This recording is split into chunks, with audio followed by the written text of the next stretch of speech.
अंबेडकर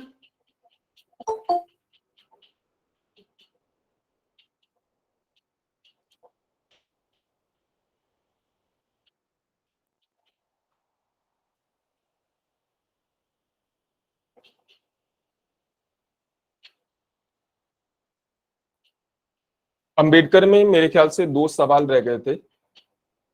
एक सवाल था अंबेडकर के लोकतंत्र संबंधी विचार और दूसरा था अंबेडकर के राज्य संबंधी विचार।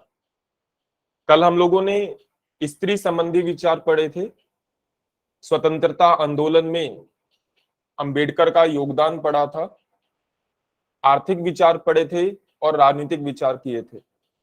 दो सवाल, आज का पहला सवाल है अंबेडकर के लोकतंत्र संबंधी विचार। हालांकि ये पिछले साल ही आया है, दोबारा से रिपीट होने की संभावना बहुत कम होती है, लेकिन फिर भी लोकतंत्र संबंधी विचार में जो अन्य विचार दिए जाते हैं उससे कई बार सवाल पूछा जाता है।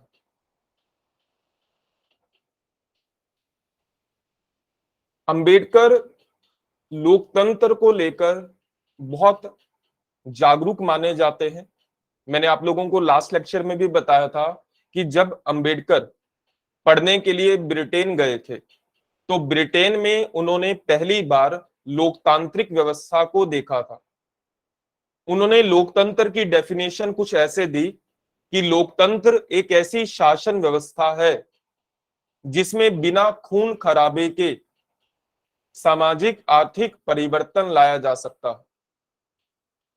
ये अंबेडकर के द्वारा दी गई परिभाषा है कि जहां बिना खून खराबे के सामाजिक आर्थिक परिवर्तन लाए जा सकते हैं। शुरुआती समय में अंबेडकर अध्यक्षात्मक लोकतंत्र प्रणाली का समर्थन करते थे, जो अमेरिका में पाई जाती है उसका समर्थन करते थे। लेकिन जब वो ब्रिटेन गए और उन्होंने ये पाया कि ब्रिटेन की संसदीय शासन प्रणाली भारत के लिए ज्यादा बेहतर है, तो उन्होंने भारत में संसदीय प्रणाली का समर्थन किया। लोकतंत्र को दो भागों में बांटा जाता है, प्रत्यक्ष लोकतंत्र और अप्रत्यक्ष लोकतंत्र। अप्रत्यक्ष लोकतंत्र को भी दो भागों में बांटा जाता है, संसदीय लोकतंत्र और अध्यक्षात्मक लोकतंत्र। शुरुआती समय में अंबेडकर अध्यक्षात्मक लोकतंत्र के समर्थक थे, लेकिन आगे चलकर उन्होंने संसदीय शासन प्रणाली का समर्थन किया। जहां ब्रिटेन एकात्मक राज्य है, एकात्मक राज्य संसदीय शासन प्रणाली पाई जाती है ब्रिटेन में, लेकिन भीमराव अंबेडकर ने भारत के संदर्भ में संघात्मक यानी फेडरल विशेषताओं के साथ संसदीय शासन प्रणाली का समर्थन किया। संघात्मक का मतलब कि जहां केंद्र में भी सरकार हो, राज्य में भी सरकार हो, केंद्र में भी संसदीय शासन प्रणाली को अपनाया जाए और राज्यों में भी संसदीय शासन प्रणाली को अपनाया जाए। ब्रिटेन में ऐसा नहीं है। ब्रिटेन में राज्यों में सरकारें नहीं पाई जाती। ब्रिटेन एक एकात्मक राज्य माना जाता है, यानी जहां पर सारी शक्तियां केंद्र सरकार के पास हों। ब्रिटेन में राज्यों में सरकारों का अस्तित्व ही नहीं पाया जाता, वहां चुनाव नहीं होते। इसका मतलब ये नहीं कि राज्य का कोई प्रतिनिधि नहीं होता, होता है, लेकिन केंद्र सरकार के द्वारा नियुक्त होता है। और राज्यों में किसी भी प्रकार के चुनाव नहीं होते। भारत के अंदर केंद्र और राज्य दोनों सरकारों का अस्तित्व पाया जाता है। तो अंबेडकर का मानना था कि संसदीय शासन प्रणाली ब्रिटेन से अपनाई जाए, लेकिन एकात्मक विशेषताओं के साथ नहीं, बल्कि संघात्मक विशेषताओं के साथ। जब आप लोग यूनिट 1 पढ़ेंगे तब वहां पर एक टॉपिक आएगा भारतीय संघवाद, इंग्लिश में उसे कहा जाता है इंडियन फेडरलिज्म। वहां पर आप इन चीजों को पढ़ेंगे कि एकात्मक राज्य क्या होता है, संघात्मक राज्य क्या होता है, परिसंघात्मक राज्य क्या होता है। इंग्लिश में उसे कहा जाता है कॉन्फेडरेशन, फेडरेशन और यूनिटेरी। लेकिन यहां पर अंबेडकर ने एक ऐसी संसदीय शासन प्रणाली का समर्थन किया जिसके माध्यम से केंद्र के स्तर पर भी और राज्य के स्तर पर भी जनता के प्रति सरकार को उत्तरदायी बनाया जा सकता है। दूसरा, उन्होंने सामाजिक आर्थिक लोकतंत्र की प्राप्ति का लक्ष्य रखा।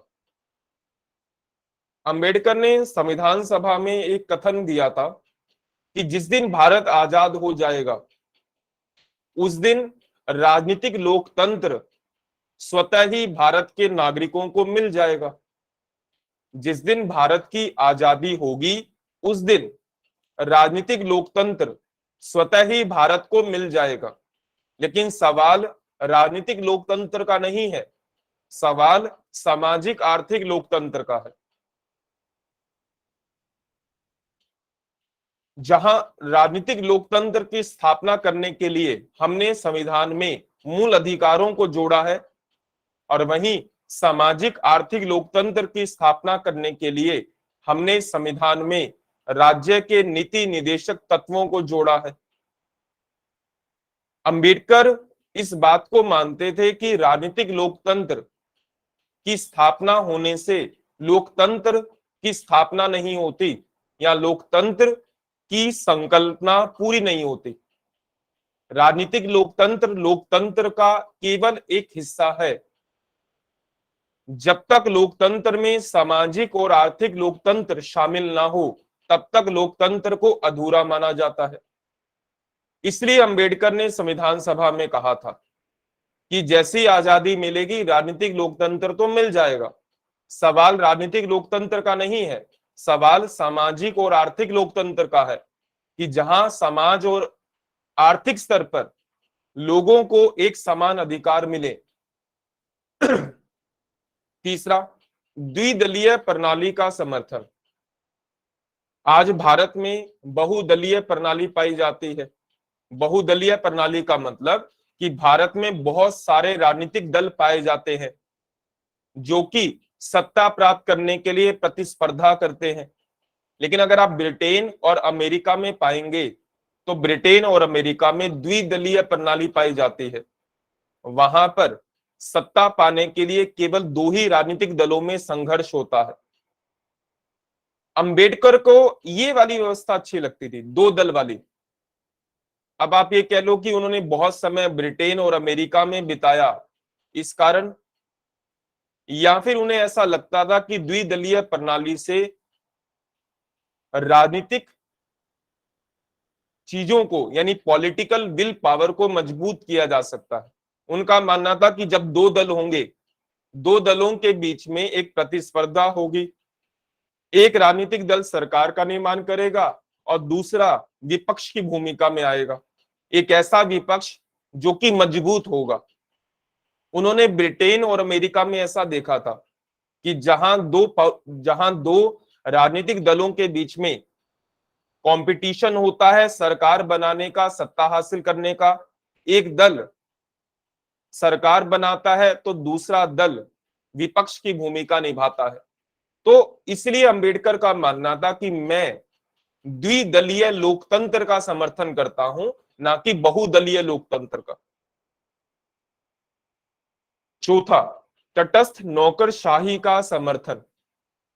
अंबेडकर का मानना था कि लोकतंत्र में सामाजिक आर्थिक परिवर्तन लाने का कार्य नौकरशाही यानी प्रशासनिक अधिकारियों को करना होता है और नौकरशाही तटस्थ होनी चाहिए, अर्थात उन्हें अपने सरकार को निष्पक्ष रहकर किसी पॉलिटिकल पार्टी के झुकाव में ना आकर अपनी सलाह अपने कार्यों को करना चाहिए।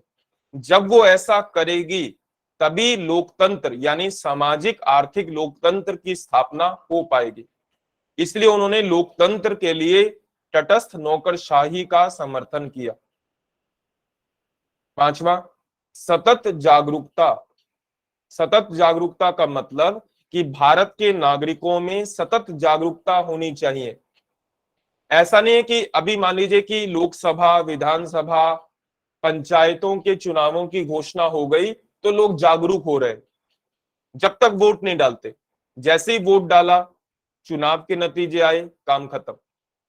अंबेडकर का मानना था कि लोकतंत्र की सफलता नागरिकों की सतत जागरूकता पर निर्भर करती है। अर्थात नागरिकों को हमेशा जागरूक रहना होगा कि कौन सी पॉलिटिकल पार्टी चुनाव में कौन से वायदे करती है, क्या उन वायदों को वो उन्होंने पूरा किया, क्या सरकार ने जो कानून बनाने थे, जो योजनाएं बनानी थी वो बनाई। तो केवल चुनावों में वोट डालना, चुनाव लड़ना ही पर्याप्त नहीं होता। भारत के नागरिकों को हमेशा जागरूक रहने की आवश्यकता है। एक सतत जागरूक नागरिक ही लोकतंत्र को सार्थकता दे सकता है। यानी कुल मिलाकर प्रत्येक पॉलिटिकल पार्टी चुनाव के समय में जो वादे करती है कि हम ये करेंगे, हम वो करेंगे, अगर वो पूरा नहीं करती तो नागरिकों को उस पॉलिटिकल पार्टी या सरकार पर सवाल उठाने चाहिए। इसी को उन्होंने कहा सतत जागरूकता। अगला, सार्वभौमिक व्यस्क मताधिकार। सार्वभौमिक व्यस्क मताधिकार की मांग संविधान सभा में भी, गोलमेज सम्मेलन में भी समय समय पर उठती रही।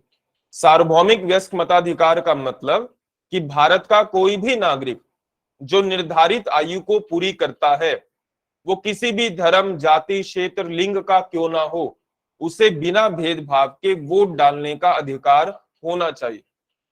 तो अंबेडकर ने कहा था कि सार्वभौमिक व्यस्क मताधिकार राजनीतिक लोकतंत्र की स्थापना करता है और इस पर उन्होंने बल दिया। अगला, अल्पसंख्यकों के हितों की रक्षा। अंबेडकर कहते हैं कि लोकतंत्र बहुसंख्यक का शासन नहीं है। लोकतंत्र देखने में आपको लग सकता है कि ये बहुसंख्यक का शासन है।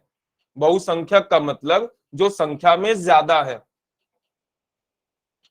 क्योंकि लोकतंत्र में यही होता है कि जो संख्या में ज्यादा होगा वो चुनाव जीत जाएगा। किसी क्षेत्र में चुनाव हुआ, 4 लोग उम्मीदवार के रूप में खड़े हुए, जिसको बाकियों की तुलना में ज्यादा वोट मिलेंगे वो चुनाव जीत जाएगा। भारत में यही सिस्टम पाया जाता है। लेकिन अंबेडकर कहते हैं कि भारत जैसे देश में लोकतंत्र का मतलब ज्यादा लोगों का शासन नहीं है, बहुसंख्यक का शासन नहीं है।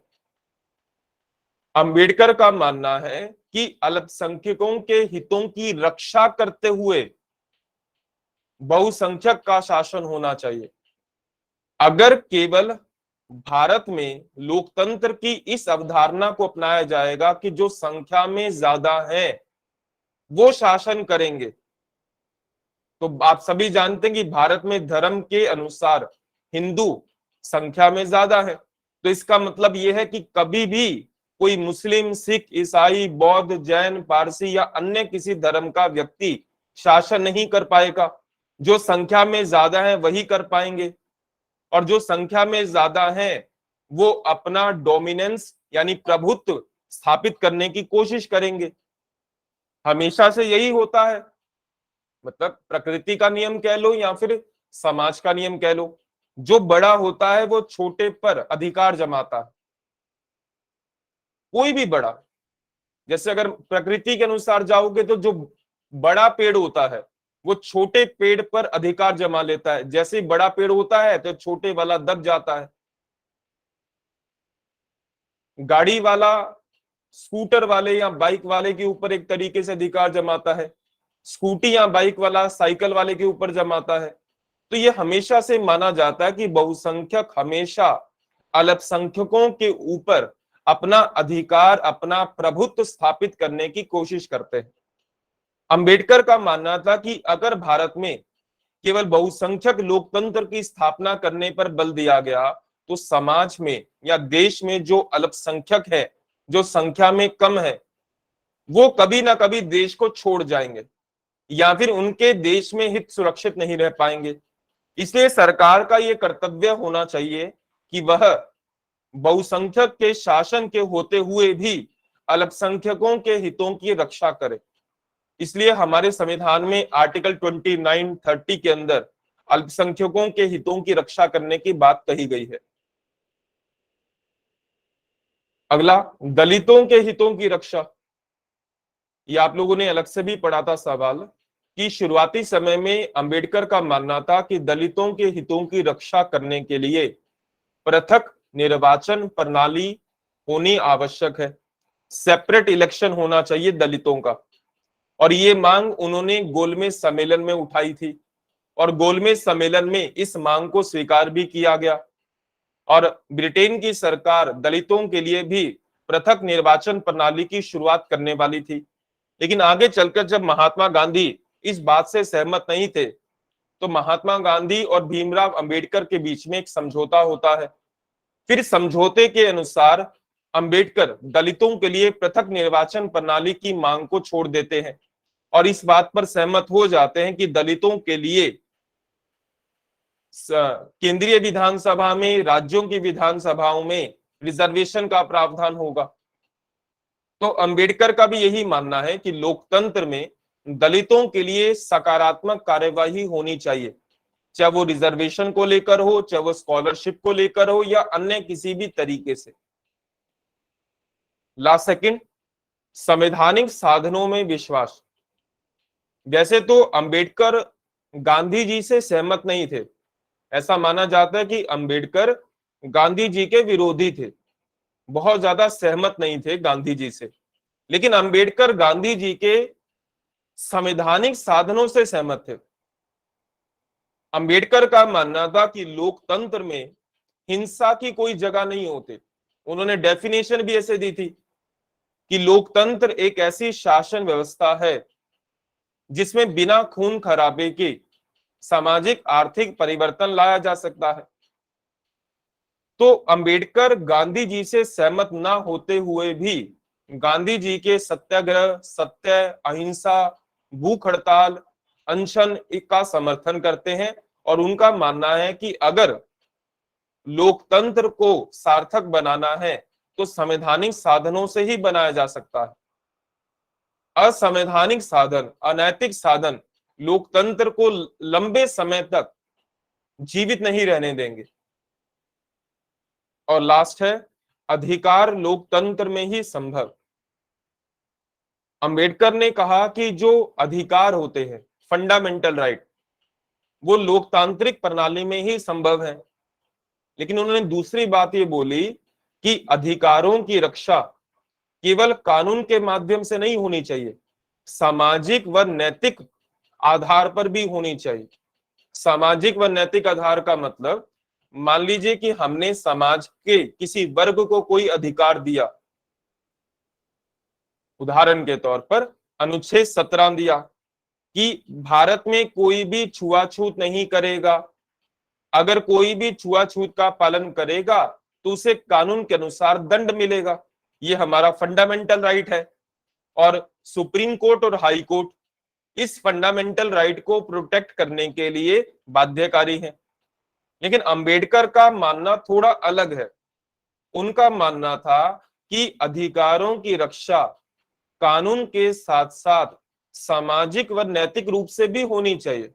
इसका मतलब जो भारत के नागरिक हैं उनके मन में इस अधिकार के प्रति स्वीकृति होनी चाहिए, कानून के डर के माध्यम से नहीं, कि भारत के प्रत्येक नागरिक अपने मन से ये स्वीकार करें कि हम छुआछूत नहीं करेंगे, ऐसा करना अनैतिक है, यानी सामाजिक स्वीकृति हो जाए।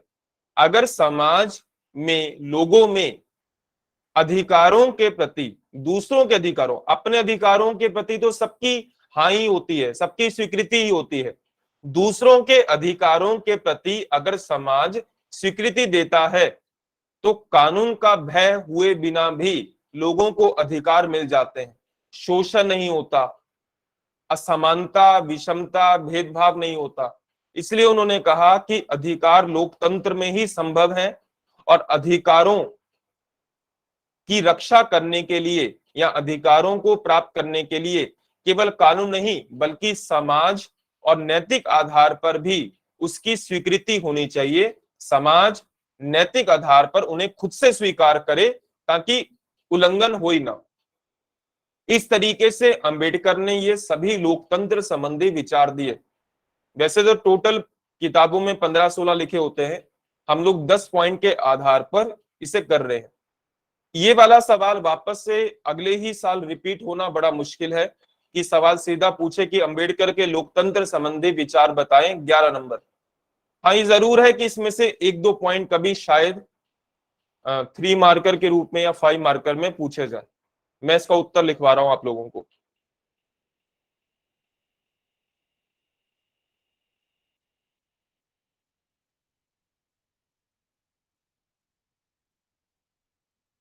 ठीक, एक तीन एक लाइन, 3-4 लाइन में भूमिका लिखकर फिर शुरू करते हैं।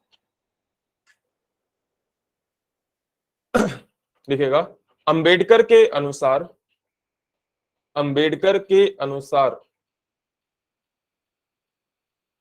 लोकतंत्र एक ऐसी शासन व्यवस्था है। अंबेडकर के अनुसार लोकतंत्र एक ऐसी शासन व्यवस्था है। अंबेडकर के अनुसार लोकतंत्र एक ऐसी शासन व्यवस्था है जिसमें बिना खून खराबे के, जिसमें बिना खून खराबे के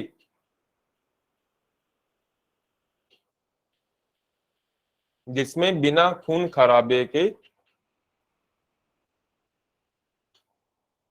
लोगों के सामाजिक आर्थिक जीवन में, जिसमें बिना खून खराबे के लोगों के सामाजिक आर्थिक जीवन में परिवर्तन लाए जा सकते हैं, जिसमें बिना खून खराबे के लोगों के सामाजिक आर्थिक जीवन में परिवर्तन लाए जा सकते हैं।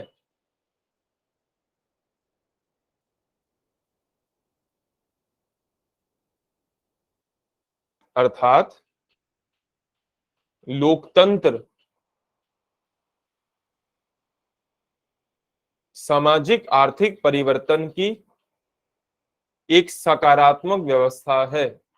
अर्थात लोकतंत्र सामाजिक आर्थिक परिवर्तन की एक सकारात्मक व्यवस्था है।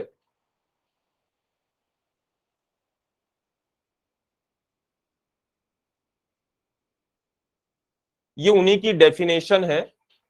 जहां तक हमने लिखा था कि परिवर्तन लाए जा सकते हैं, ये अंबेडकर ने लोकतंत्र की डेफिनेशन दी थी। पूर्ण विराम, उनके लोकतंत्र संबंधी विचार इस प्रकार हैं। उनके लोकतंत्र संबंधी विचार इस प्रकार हैं।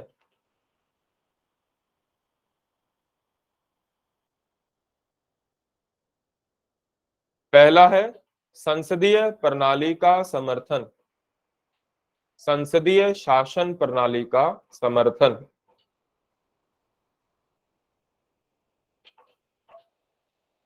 ठीक लिखेगा। उन्होंने भारत के लिए, उन्होंने भारत के लिए संघात्मक व्यवस्था से संबंधित, उन्होंने भारत के लिए संघात्मक व्यवस्था पर आधारित, उन्होंने भारत के लिए संघात्मक व्यवस्था पर आधारित संसदीय शासन प्रणाली को, उन्होंने भारत के लिए संघात्मक शासन व्यवस्था पर आधारित संसदीय शासन प्रणाली को अपनाने पर बल दिया, अपनाने पर बल दिया।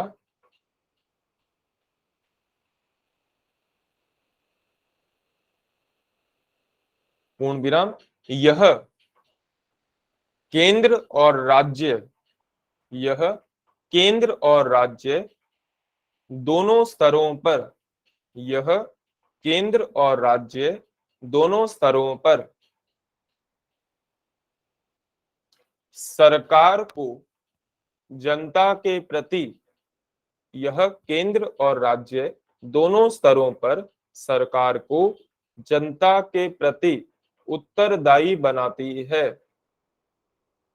दोनों स्तरों पर सरकार को जनता के प्रति उत्तरदायी बनाती है। यानी जब आप पढ़ते हैं ना कि केंद्रीय मंत्री परिषद लोकसभा के प्रति उत्तरदायी होगी, राज्य की मंत्री परिषद विधानसभा के प्रति उत्तरदायी होगी, अब विधानसभा के प्रतिनिधियों को कौन चुनता है? जनता चुनती है। लोकसभा के प्रतिनिधियों को कौन चुनता है? जनता चुनती है। तो ये मतलब है इसका। अगला है सामाजिक आर्थिक लोकतंत्र की प्राप्ति का लक्ष्य। सामाजिक आर्थिक लोकतंत्र की प्राप्ति का लक्ष्य।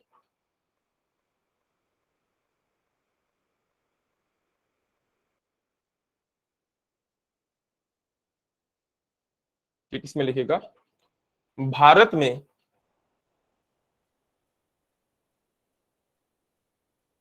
केवल राजनीतिक आधार पर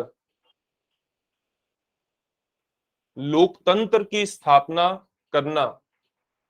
भारत में केवल राजनीतिक आधार पर लोकतंत्र की स्थापना करना अंबेडकर का उद्देश्य नहीं था। भारत में केवल राजनीतिक आधार पर लोकतंत्र की स्थापना करना अंबेडकर का उद्देश्य नहीं था।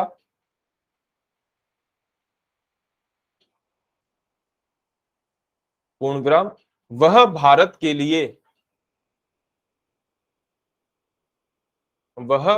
के लिए सामाजिक आर्थिक लोकतंत्र वह भारत के लिए सामाजिक आर्थिक लोकतंत्र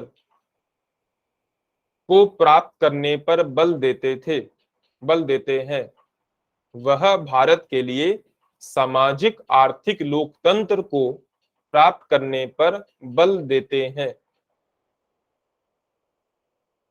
अब यहां पर उनका कथन लिखने की आवश्यकता नहीं है कि उन्होंने कहा था संविधान सभा में कि जैसे ही देश को आजादी मिल जाएगी राजनीतिक लोकतंत्र स्वतः ही स्थापित हो जाएगा। लेकिन मूल बात राजनीतिक लोकतंत्र की नहीं है, सामाजिक आर्थिक लोकतंत्र की है। फिर वो फंडामेंटल राइट्स की बात करते हैं, डीपीएसपी की बात करते हैं, इन चीजों को लेकर। तीसरा है द्विदलीय प्रणाली। द्विदलीय प्रणाली का समर्थन। दो दल वाली द्विदलीय प्रणाली का समर्थन।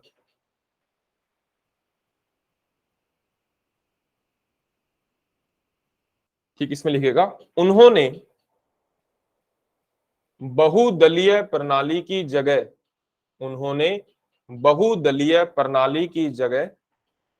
द्विदलीय प्रणाली का समर्थन किया। उन्होंने बहुदलीय मल्टी पार्टी सिस्टम उन्होंने बहुदलीय प्रणाली की जगह द्विदलीय प्रणाली का समर्थन किया,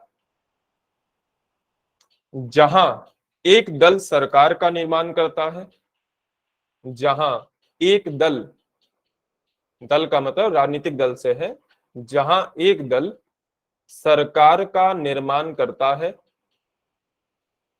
तो दूसरा दल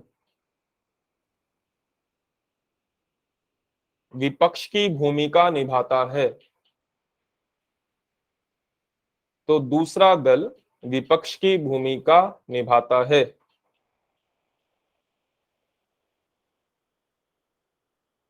पूर्ण विराम। दोनों राजनीतिक दलों में स्वस्थ प्रतिस्पर्धा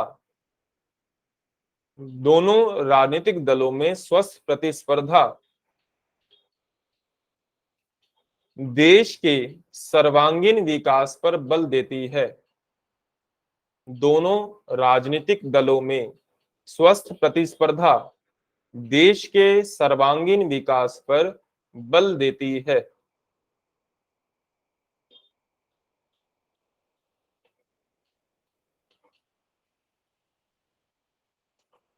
नेक्स्ट पॉइंट है तटस्थ नौकरशाही। तटस्थ नौकरशाही।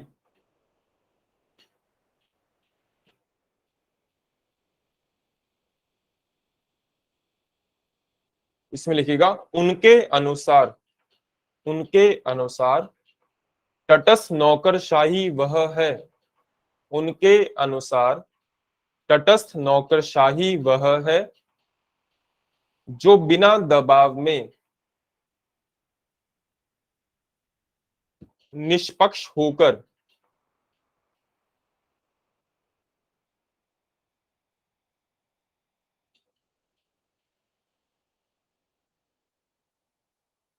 जो बिना दबाव में निष्पक्ष होकर सरकार को प्रशासनिक कार्यों में सहयोग करती है। तटस्थ नौकरशाही वह है जो बिना दबाव के निष्पक्ष होकर सरकार को प्रशासनिक कार्यों में सहयोग करती है।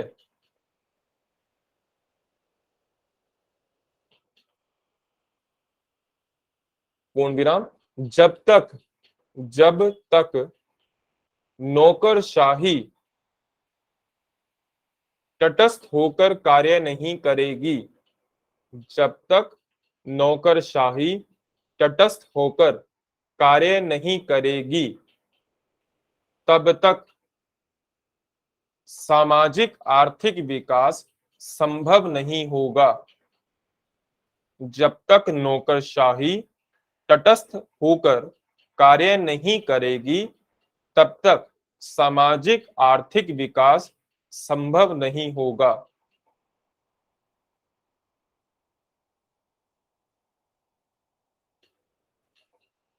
नेक्स्ट पॉइंट बनाइएगा, सतत जागरूकता।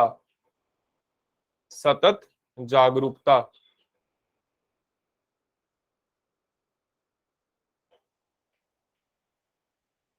ठीक लिखिएगा। अंबेडकर के अनुसार या उनके अनुसार जब तक नागरिक, अंबेडकर के अनुसार या उनके अनुसार जब तक नागरिक अपने अधिकारों व स्वतंत्रताओं के प्रति,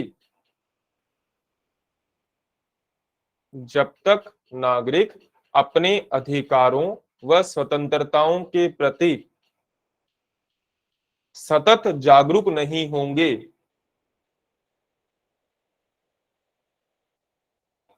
तब तक देश की समस्याओं का समाधान, तब तक देश की समस्याओं का समाधान नहीं हो पाएगा।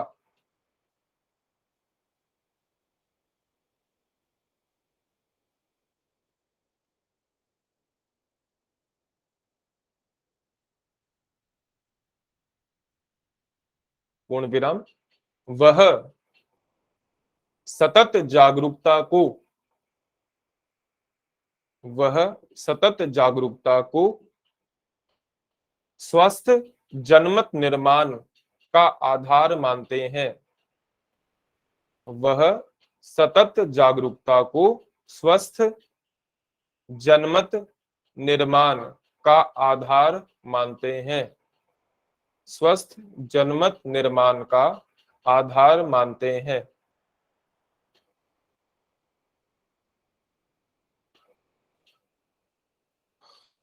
अगला है सार्वभौमिक वयस्क मताधिकार। सार्वभौमिक वयस्क मताधिकार।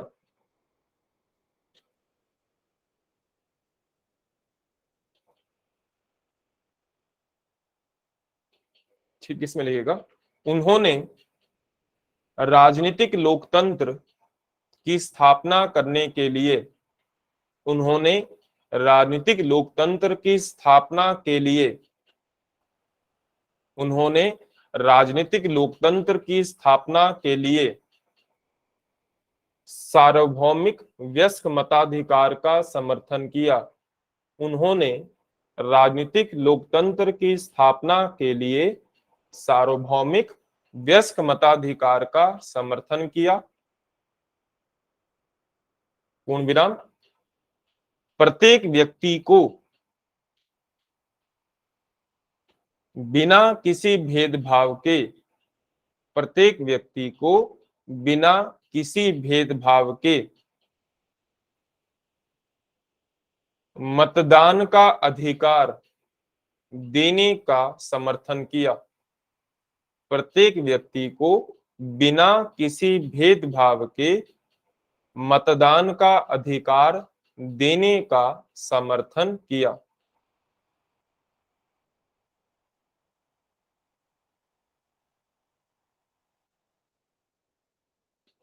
अगला है अल्पसंख्यकों के हितों की रक्षा। अल्पसंख्यक मतलब माइनॉरिटीज। अल्पसंख्यकों के हितों की रक्षा।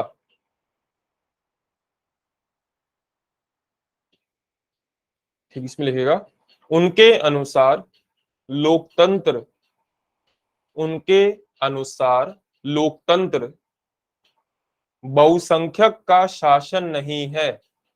उनके अनुसार लोकतंत्र बहुसंख्यक का शासन नहीं है, बल्कि समाज के अल्पसंख्यक, बल्कि समाज के अल्पसंख्यक के हितों की, बल्कि समाज के अल्पसंख्यकों के हितों की रक्षा पर, के हितों की रक्षा पर बल देते हुए किया जाने वाला शासन है। बल्कि समाज के अल्पसंख्यकों के हितों की रक्षा पर बल देते हुए किया जाने वाला शासन है।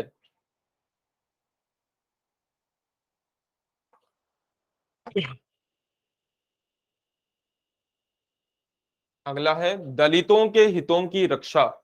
दलितों के हितों की रक्षा।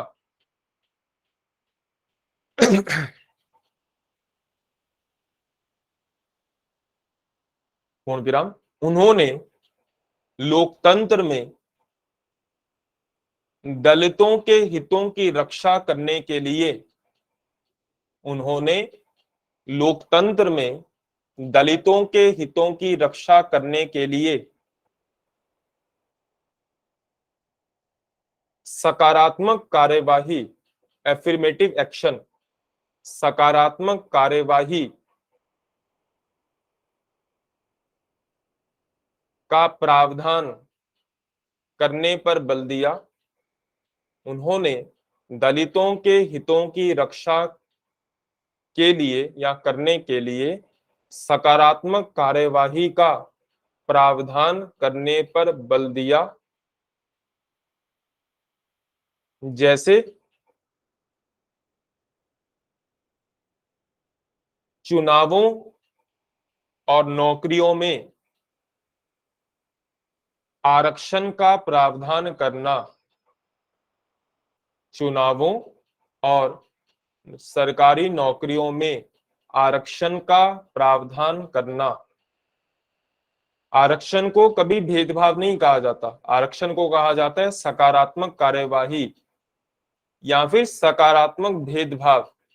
एक ऐसा भेदभाव या एक ऐसी कार्यवाही जिसका उद्देश्य किसी दूसरे को नीचा दिखाना नहीं है, बल्कि समाज के कमजोर वर्गों को विकास की मुख्य धारा में लाना है, इसलिए उसे कहा जाता है सकारात्मक कार्यवाही।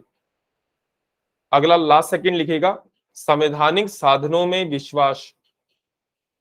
संवैधानिक साधनों में विश्वास।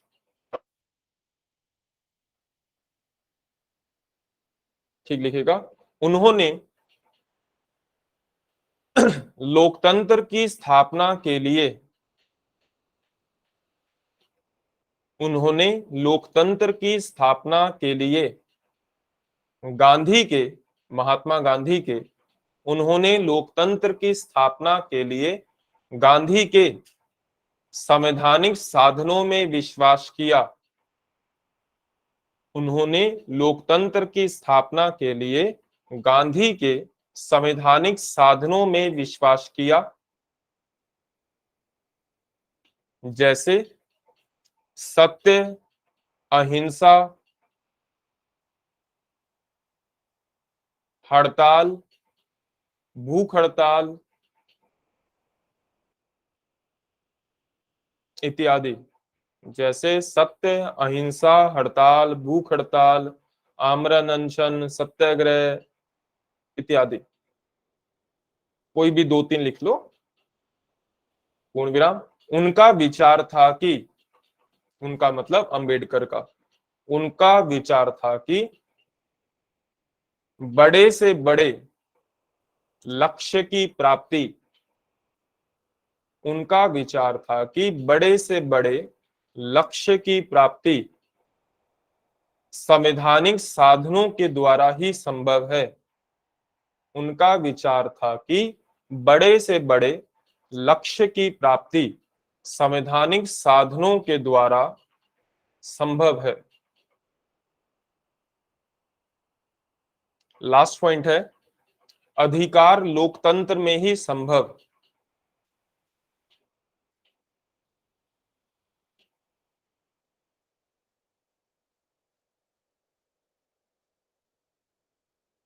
ठीक, इसमें लिखिएगा, उन्होंने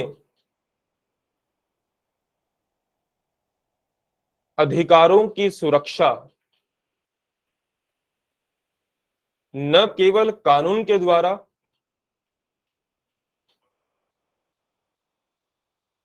बल्कि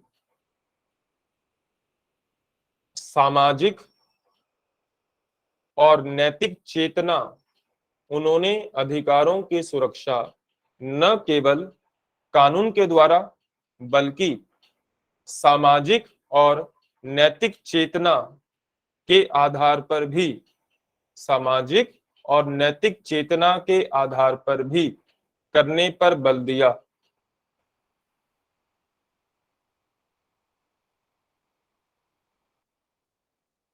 पूर्ण विराम।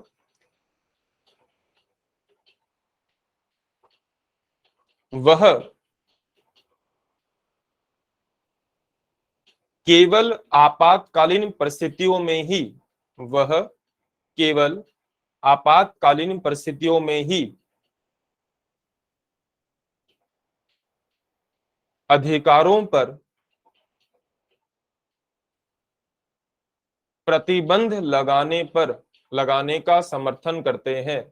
वह केवल आपातकालीन परिस्थितियों में ही अधिकारों पर प्रतिबंध लगाने का समर्थन करते हैं।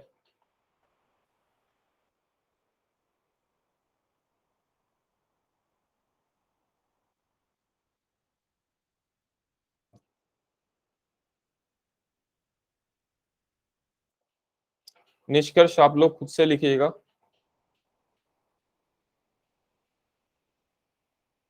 चलो, एक आखिरी सवाल है, अंतिम सवाल अंबेडकर का।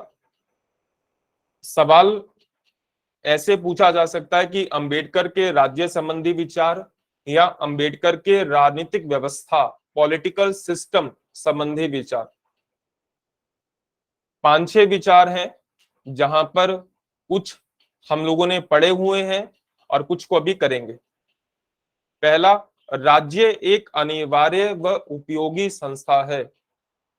अंबेडकर का मानना है कि भारत जैसे लोकतांत्रिक देश में राज्य सबसे अनिवार्य है और उपयोगी है। राज्य वो साधन है जिसके माध्यम से लोकतंत्र की प्राप्ति हो पाती है। तो इसलिए उन्होंने कहा कि राज्य अनिवार्य है। जैसे महात्मा गांधी राज्य को अनिवार्य नहीं मानते, कार्ल मार्क्स राज्य को अनिवार्य नहीं मानते, लेकिन अंबेडकर उन विचारकों में है जिनका मानना है कि राज्य अनिवार्य है। न केवल अनिवार्य है क्योंकि वह उपयोगी भी है, क्योंकि यह वह साधन है, वो तरीका है जिससे आप लोकतंत्र को प्राप्त कर पाते हैं। दूसरा, इन्होंने राज्य के उद्देश्य बताए, जहां नागरिकों को बिना किसी डर के अधिकार प्राप्त हो, जहां समाज के कमजोर निम्न वर्गों को अधिकार प्राप्त हो, जहां व्यक्ति के जीवन, अभिव्यक्ति और निष्ठा की स्वतंत्रता सुनिश्चित हो। ये 3 उद्देश्य अंबेडकर ने राज्य के बताए। लोकतांत्रिक व्यवस्था आप लोगों ने अभी पढ़ा है, फिर भी अगर इसमें लिखना हो तो 2-3 लाइन में आप लिख सकते हैं कि वह संसदीय लोकतांत्रिक प्रणाली का समर्थन करते हैं, जिसमें वह संसदीय लोकतांत्रिक प्रणाली का समर्थन करते हैं जिसमें सामाजिक आर्थिक लोकतंत्र को प्राप्त करने पर बल दिया जाता है। जैसा भी आप लिखना चाहें, वरना आप लोगों ने कल उनके राज्य संबंधी विचारों में भी लिखा था, वो भी लिख सकते हैं। अधिकारों की व्यवस्था, अभी हमने पढ़ा कि अंबेडकर का मानना था कि अधिकार लोकतंत्र में ही संभव है, और उन्होंने अधिकारों की सुरक्षा न केवल कानून के आधार पर बल्कि सामाजिक और नैतिक चेतना के आधार पर करने की बात कही। उनके अनुसार अधिकारों पर प्रतिबंध केवल आपातकाल में लगना चाहिए। तो उनका राज्य संबंधी विचार में अधिकारों की व्यवस्था करने पर बल दिया जाता है कि अर्थात लोकतंत्र की स्थापना के साथ नागरिकों के अधिकार सुनिश्चित होने चाहिए। पांचवा, संविधान की सर्वोच्चता पर बल दिया। उन्होंने कहा कि राज्य में किसी एक व्यक्ति, एक समूह की इच्छाओं को लागू नहीं किया जाएगा। राज्य कभी भी किसी एक व्यक्ति या व्यक्तियों के समूह की इच्छाओं को लागू करने वाली संस्था नहीं है। इसलिए जो भी प्रावधान है वो लिखित रूप में होने चाहिए, संविधान में उल्लेखित होने चाहिए कि किस सरकार की क्या शक्तियां होंगी, कौन कौन सी संस्थाएं होंगी, और सारा का सारा कार्य संविधान के अनुसार होना चाहिए, ना कि व्यक्ति की इच्छा या समूह की इच्छा के अनुसार।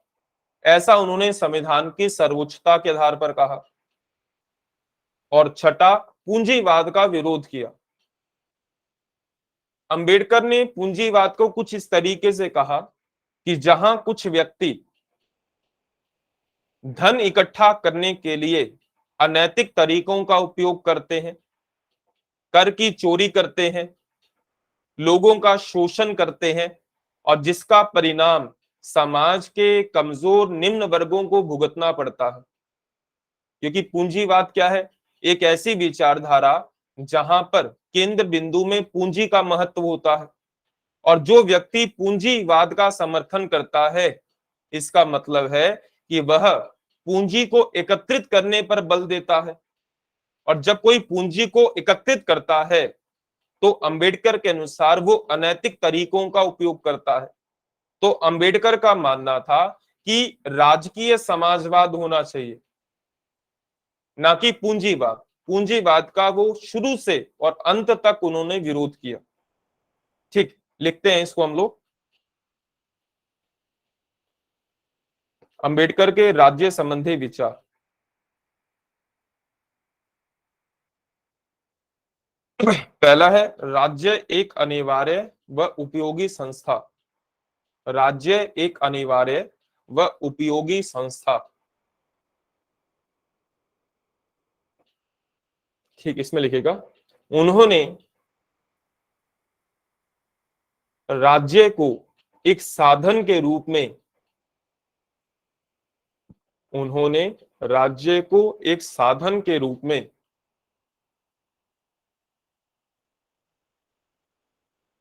स्वीकार किया। उन्होंने राज्य को एक साधन के रूप में स्वीकार किया।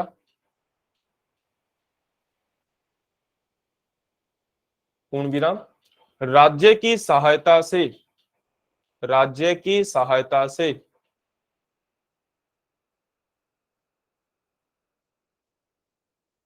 सामाजिक आर्थिक क्षेत्र में, राज्य की सहायता से सामाजिक आर्थिक क्षेत्र में न्यायपूर्ण व्यवस्था की, राज्य की सहायता से सामाजिक आर्थिक क्षेत्र में न्यायपूर्ण व्यवस्था की स्थापना की जा सकती है। राज्य की सहायता से सामाजिक आर्थिक क्षेत्र में न्यायपूर्ण व्यवस्था की स्थापना की जा सकती है। पूर्ण विराम। वह राज्य पर लोकतांत्रिक शक्तियों के नियंत्रण को स्वीकार करते हैं। वह राज्य पर लोकतांत्रिक शक्तियों के नियंत्रण को स्वीकार करते हैं। राज्य तो कोई भी हो सकता है, लेकिन इसके ऊपर डेमोक्रेटिक कंट्रोल होना चाहिए, जनता का नियंत्रण होना चाहिए। वह राज्य पर लोकतांत्रिक शक्तियों के नियंत्रण को स्वीकार करते हैं। दूसरा है, राज्य के उद्देश्य। तीन उद्देश्य बताए थे उन्होंने। राज्य के उद्देश्य।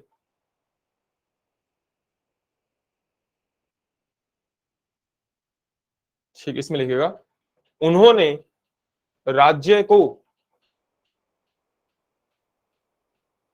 सामाजिक आर्थिक परिवर्तन का साधन माना। उन्होंने राज्य को सामाजिक आर्थिक परिवर्तन का साधन माना और उसके 3 उद्देश्य बताए। राज्य को सामाजिक आर्थिक परिवर्तन का साधन माना और उसके 3 उद्देश्य बताए। सब पॉइंट में लिखेगा।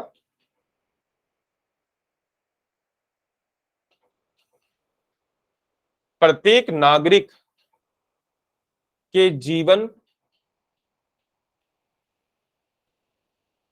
कोमा भाषण और निष्ठा।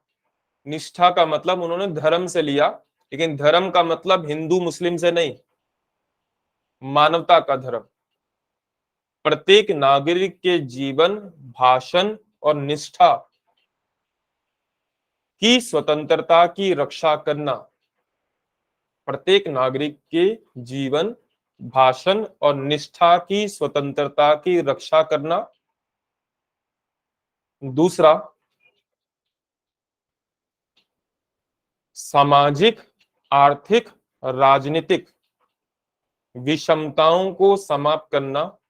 सामाजिक, आर्थिक और राजनीतिक विषमताओं को समाप्त करना।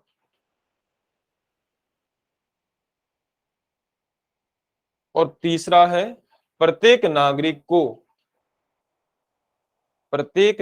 को भय, डर व चिंता से मुक्त करना। प्रत्येक नागरिक को भय व चिंता से मुक्त करना।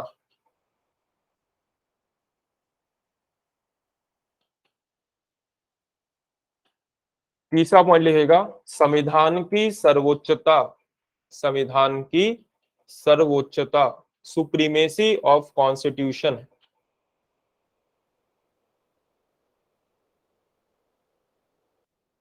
ठीक, इसमें लिखेगा उनके अनुसार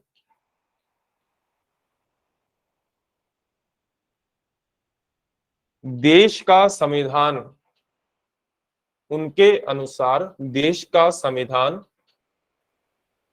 किसी व्यक्ति विशेष की इच्छा के अनुसार, देश का संविधान किसी व्यक्ति विशेष की इच्छा के अनुसार नहीं चलाया जा सकता।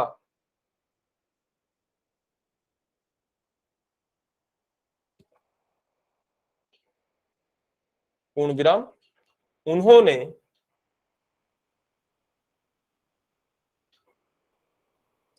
शासन की शक्तियों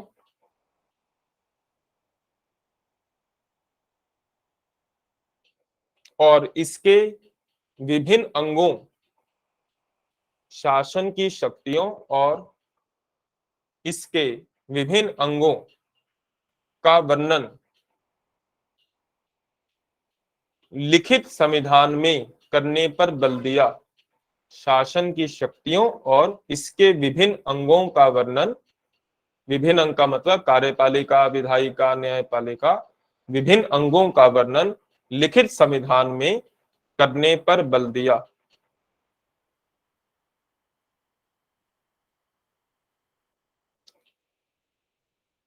लास्ट पॉइंट लिखेगा, पूंजीवाद का विरोध। पूंजीवाद का विरोध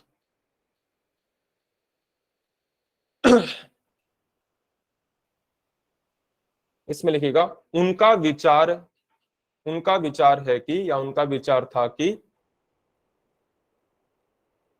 समृद्ध व्यक्ति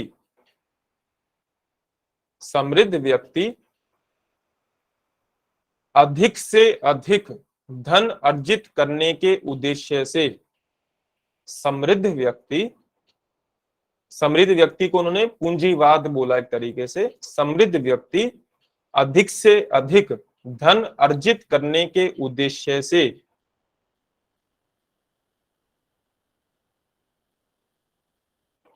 शोषण व अन्याय की सहायता लेता है।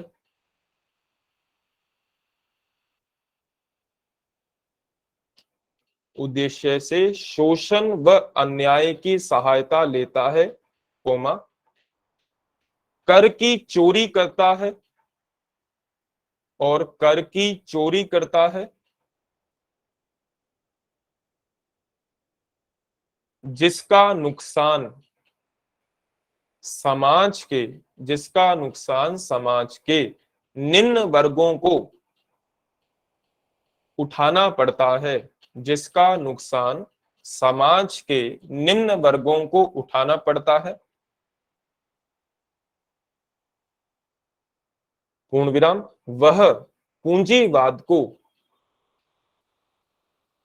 वह पूंजीवाद को शोषण का यंत्र मानकर, टूल मानकर, वह पूंजीवाद को शोषण का यंत्र मानकर उसका विरोध करते हैं।